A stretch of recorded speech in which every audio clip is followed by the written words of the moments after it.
akan inspirasi baik juga. Saya pernah ikut training belum lama 2 minggu lalu mengenai internet marketing. Dia katakan seperti ini. Bill Gates, dia kan bukan internet ya, dia komputer ya. Mengumpulkan $1 juta itu perlu 15 tahun. Berapa 1 juta? 15 tahun. Pemiliknya eBay, itu hanya perlu waktu 1 tahun untuk mengumpulkan 1 miliar. Oleh karena internet marketing, ya, digital marketing gitu ya, jual melalui lelang seperti itu, perlu waktu yang pendek untuk mendapatkan $1 juta. Nah itu juga itu saya ikut sebuah pelatihan di mana trainernya membuat surprising pack seperti itu. Lalu dia mengajarkan bagaimana sih digital marketing itu, kan? Bagaimana membuat AdWords di Google, bermacam-macam. Sampai yang menghasilkan adalah, dan itu saya alami. Kadang-kadang saya browsing di Detik.com atau di Kompas, karena umumnya semua yang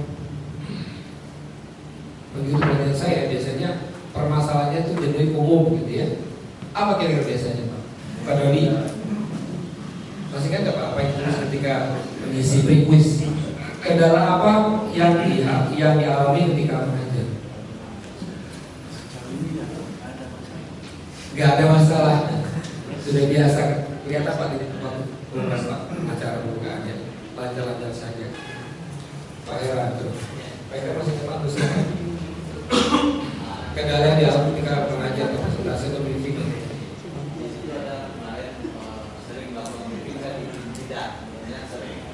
Sebenarnya sering briefing. Kalau di sana target satu sudah lebih dari itu. Kendalanya? Saya tidak ngerti poin dan briefing. Oh, poin. Kita gagalnya di sini. Third itu kita harus ke orang yang paling susah. Tidak mungkin saya begini. Paling susah, paling ekstrim, paling kanan. Kemudian kira-kira apa di sini?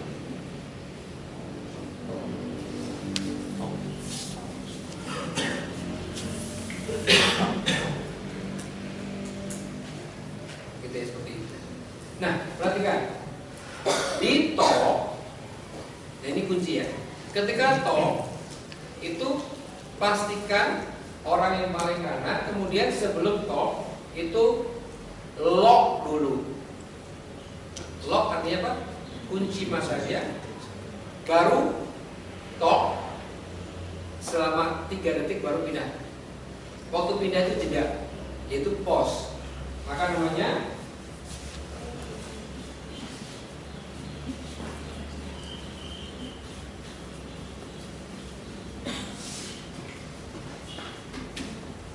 lock, talk, dan lock ini memastikan bahwa orang yang diajak bicara itu memperhatikan dan juga menghargai. Talk yang kita bicara, pause ini memberikan kesempatan untuk audiens mencerna. Karena ketika talk, audiens mendengar ada suara yang diformulasikan oleh fasilitator, disampaikan.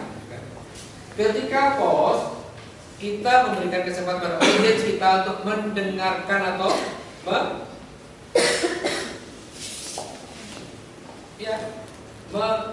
merasakan, menghayati kata-kata yang kita ucapkan. Kita harus iri dan harus bisa juga seperti itu. Setuju? Setuju. Audiens kita suka cerita. Kita cerita dulu, baru kita masuk. Ya. Ini tantangan buat kita semua ini. Kalau kita memang harus menjadi seorang trainer, ya, cari resource, belajar dari bersumber, cerita sesuatu yang fresh, cerita kita seperti itu. Dari teman-teman ada yang feedback balik mengenai gaya presentasinya, silakan. Nah, kalau mereka menciptakan sesuatu, pasti akan bertahan lama. Jadi yang meng-create siapa? Audience. Jadi tapi penguasaan materi. Kalau kita sudah menguasai materi, sebenarnya 80% kita sudah berhasil. Nah, kalau kita materinya kita nggak kuasai, jadi berat ya. Nah, jadi pastikan materi yang dikuasai. Perkenalan ini direkam. Presentasi 2 menit. Berapa menit? 2 menit. 2 menit direkam. Menggunakan mikrofon, ya. He who ask a question may be, nah, itu baca, tapi kalau lihat tuh begini. Anggap saya contohkan di kantong ya. Ini. Ambil, lihat kan, baru kita ngomong instruksi.